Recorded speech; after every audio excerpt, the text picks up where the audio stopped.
এক বিক্রেতা একটি বই বিক্রি করে 18% লাভে, কিন্তু তিনি যদি আরও 18 টাকা বেশি দামে বিক্রি করতেন তবে তার লাভ হতো 24%, অর্থাৎ 24%।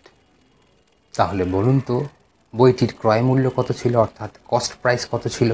দেখেন প্রশ্ন কি বলছে, বইটির লাভ করেছে 18%, এটা প্রফিট পার্সেন্ট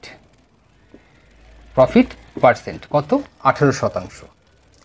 যদি 18 টাকা বেশিতে বিক্রি করত তাহলে তখন কত লাভ হতো?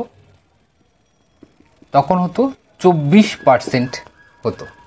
আচ্ছা, এটা আমরা সকলেই জানি যে প্রফিট মানে 100-র সাথে 18 যোগ করতে হয়, আর এখানেও আমরা 100-র সাথে 24 যোগ করব, যেহেতু দুটি প্রফিট। অতএব 100 + 24 মানে 124%, মাইনাস 100 + 18 মানে 118%। এই দুটো লাভের মধ্যে যে পার্থক্য সেটাই হচ্ছে 18 টাকা। 18 টাকা, কারণ 18 টাকা বেশিতে বিক্রি করলে 24% লাভ হতো।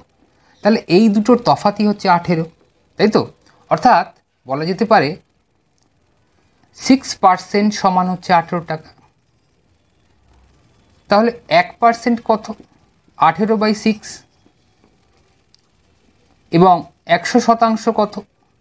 18 × 100/6, অর্থাৎ 300 টাকা। সুতরাং বইটির যে ক্রয় মূল্য ছিল সেটি হচ্ছে 300 টাকা। 100% সেটাই হচ্ছে বইয়ের মূল্য, ক্রয় মূল্য, সেটা কত? 300 টাকা। এতটাই সহজে বার করে দেওয়া যায় এই ধরনের অঙ্ক।